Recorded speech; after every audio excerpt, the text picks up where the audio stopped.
na lang sa buhay kong bigla. Nung ikaw ay nakita ko, ba't ang saya? Ngunit bakit ngayon lungkot na ang nadarama? Bakit ba kasi nagbago na ang pag-ibig sa ating mundo? Alam kong mahirap ang mawalay sa isang katulad mo. Bakit ba ganun? Hindi ko maintindihan. Ang relasyon sa simula lang ba maganda yun? Pag nagtagal ay hindi mo malaman kung bakit ba minsan ay parang may kulang na. Siguro kahit di natin ito gusto, ay may naghihintay pa dun sa isang mundo. At siya na ang magbukas ng pintuan, ay kaso yung sa atin naman nasaraduhan. Huwag ka na lumuha, mahal kita. Huwag kang lumuha, huwag mo sanang isipin na iniwan kita.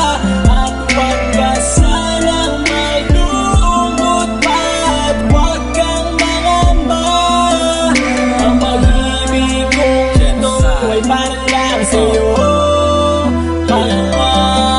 Hindi na nga siguro maaalis sa isip ko ang iyong mata na lumuluha at nagsabi na ganito na bakit kailangan pa na umabot pa sa hiwalayan at sumbatan na tanging nais muling magkabalikan. Di mo gusto ang ganito at mas ayoko nga nito, ngunit tadhana nga naman na nagdala sa atin nito. Hindi ninais na mawalay kundi tanging kapalaran at ang hadlang na humarang na sabay natin nilabanan. At sa bawat nakalipas ang dalawa'y naging isa, ngunit lumipas ang nakalipas ay pareho mag-isa. Ito na nga siguro ang huling kabanata ng libro sa storya nating dalawa na sana'y di na nahinto. At ngayon magpapaalam kahit di pa rin tiyak kung kakayaning magpatuloy at tuloy sa pag-iyak. At matapos ang huling halik, bitaw sa iyong kamay, sabay pinunas ang iyong luha at sambit sa iyong puso ay